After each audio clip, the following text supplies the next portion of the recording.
Il existe dans l'Imperium des êtres que personne ne cherche vraiment à comprendre. Pas les Space Marines, pas les Primarques, des hommes et des femmes ordinaires, nés d'une mère mortelle et qui vieillissent à peine, que le Warp ne peut pas toucher et que l'Inquisition traque sans savoir ce qu'elle pourchasse. Les enfants biologiques de l'Empereur. L'Imperium vénère l'Empereur depuis 10 000 ans. Il a construit des cathédrales en son nom, il envoie des millions d'hommes mourir pour lui. Et il assassine ses propres enfants. Aujourd'hui, on va parler des Sensei, de ce qu'ils sont, pourquoi ils existent, et pourquoi leur histoire est peut-être la plus sombre de tout l'univers de Warhammer 40 000. Pour comprendre les Sensei, il faut remonter à leur père. L'Empereur n'est pas sorti d'un laboratoire, il n'a pas été créé par une machine ou façonné par un dieu. Il est né, il y a 40 000 ans, dans les steppes d'Anatolie, dans ce qui s'appelait encore la Turquie. Un enfant ordinaire en apparence, mais au moment de sa naissance, quelque chose d'unique dans toute l'histoire humaine s'était produite. Des milliers de chamans, les premiers psycheurs de l'espèce, avaient choisi de mourir ensemble. Un sacrifice collectif, délibéré, immense. Ils voyaient ce qui s'en venait, une ère de ténèbres, un warp de plus en plus hostile, une humanité qui allait avoir besoin d'un gardien. Alors, ils se sont réincarnés dans un seul corps, fusionnés, condensés. L'Empereur.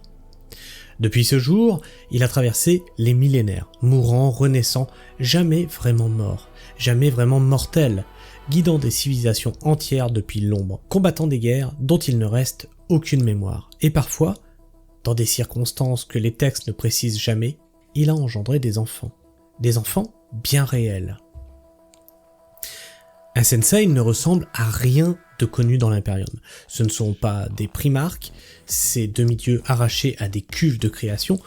Ce ne sont pas les Space Marines, ces soldats refaçonnés par la chirurgie et la guerre. Ce sont des gens nés normalement, qui ont grandi normalement, et qui ont fini par réaliser que quelque chose en eux ne fonctionnait pas comme les autres. Un Sensei ne lance pas des éclairs, il ne déplace pas les objets, il ne voit pas l'avenir. Ce qu'il possède est bien plus discret et bien plus redoutable. Dans le Warp, une âme humaine brille, chaque psycheur flamboie comme une torche dans l'obscurité, attirant les démons, offrant une prise au chaos. C'est pour ça que les psycheurs sont si dangereux, si surveillés, si craints. Un Sensei, lui, ne projette rien. Son âme ressemble à un trou dans le tissu de la réalité psychique, froide, silencieuse, invisible. Les démons ne le sentent pas, le chaos ne peut pas le corrompre. Les entités Warp glissent autour de lui comme de l'eau sur un rocher. Il est immunisé, pas invulnérable, une balle peut le tuer, une lame aussi, son corps reste mortel, fragile, périssable, mais son âme est intouchable. Et il y a autre chose. Les Sensei vieillissent, mais pas comme les autres. Un homme de 300 ans peut en paraître 30. Certains auraient erré dans la galaxie pendant des millénaires, sans jamais comprendre pourquoi ils ne mourraient pas. Et c'est là que tout devient tragique. Les Sensei ne savent pas ce qu'ils sont. Ils vivent des vies ordinaires, marchands, soldats, vagabonds, nobles déchus dans les cités ruches dont ils ont vu la construction. Ils ressentent une étrangeté en eux qu'ils n'arrivent pas à nommer, une différence, une solitude profonde, la sensation d'être hors du temps.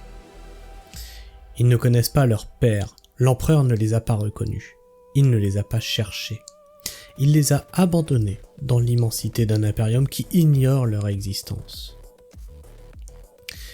Et pourtant, quelqu'un les cherche. Dans les marges les plus obscures de l'Imperium, entre les institutions officielles, dans les espaces que personne ne surveille vraiment, il existe une organisation dont presque personne n'a entendu parler. Les Illuminés.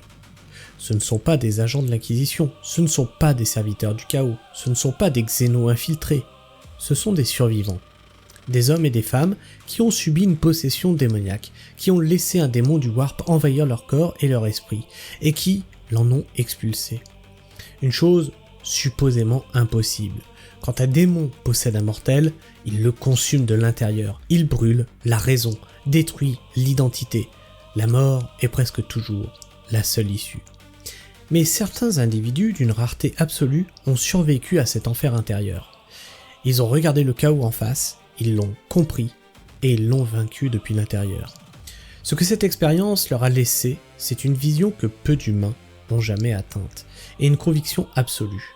L'empereur doit mourir. Pas par trahison, pas par haine, par nécessité. Les Illuminés croient, et c'est là que leur théologie devient vertigineuse, que l'empereur sur le trône d'or n'est pas en train de protéger l'humanité.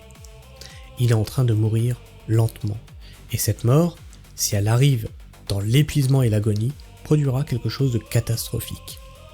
Mais si l'empereur choisissait de mourir consciemment, volontairement, dans des conditions précises d'un sacrifice maîtrisé, alors quelque chose de nouveau pourrait naître, un nouveau dieu de l'humanité, né dans la lumière plutôt que dans la souffrance, assez puissant pour affronter les 4 dieux du chaos sur leur propre terrain. Et pour accomplir ce sacrifice, pour que la mort de l'empereur devienne une naissance plutôt qu'une catastrophe, les Illuminés ont besoin de Sensei. Car les âmes des Sensei sont le carburant de ce rituel. C'est ici que l'histoire devient tragique. L'Inquisition ne sait presque rien des Illuminés. Elle ne sait presque rien des Sensei, mais ce qu'elle sait suffit. Un humain qui ne vieillit pas normalement, qui semble immunisé contre le warp, qui porte en lui une étincelle psychique impossible à identifier, pour un inquisiteur le diagnostic est immédiat. Mutation, hérésie, élimination. Les Sensei sont donc traqués, non pas parce que l'Imperium a compris ce qu'ils sont, mais précisément parce qu'il ne le comprend pas. Parce que tout ce qui est anormal est suspect. Parce que la machine impériale broie ce qu'elle ne peut pas cataloguer. Il y a une ironie profonde dans tout ça. Les seuls êtres dans toute la galaxie qui portent littéralement le sang de l'empereur dans leurs veines, ses héritiers biologiques, sont activement pourchassés par les forces censées défendre son héritage. Le père ne peut pas les protéger, il est prisonnier de son trône. L'Imperium les tue par ignorance, et les Illuminés, peut-être les seuls à connaître la vérité, sont eux-mêmes considérés comme des hérétiques. La vérité sur les Sensei est enterrée sous des couches de secrets, de violence institutionnelle et d'ignorance sacrée. Alors, que sont devenus les Sensei? La réponse honnête, on ne sait pas. Les Sensei et les Illuminés appartiennent à ce que les fans appellent le vieux lore, des éléments des premières éditions de Warhammer 40 000, progressivement mis de côté par Game Workshop, ni confirmés ni contredits. Sont-ils encore là quelque part? Des immortels qui errent dans la galaxie, sans savoir ce qu'ils sont, pourchassés par des agents qui ne savent pas ce qu'ils traquent? Où ont-ils été tous trouvés et effacés? L'héritage biologique de l'empereur, détruit par les institutions qui le vénèrent. Dans le 41e millénaire, les deux sont possibles.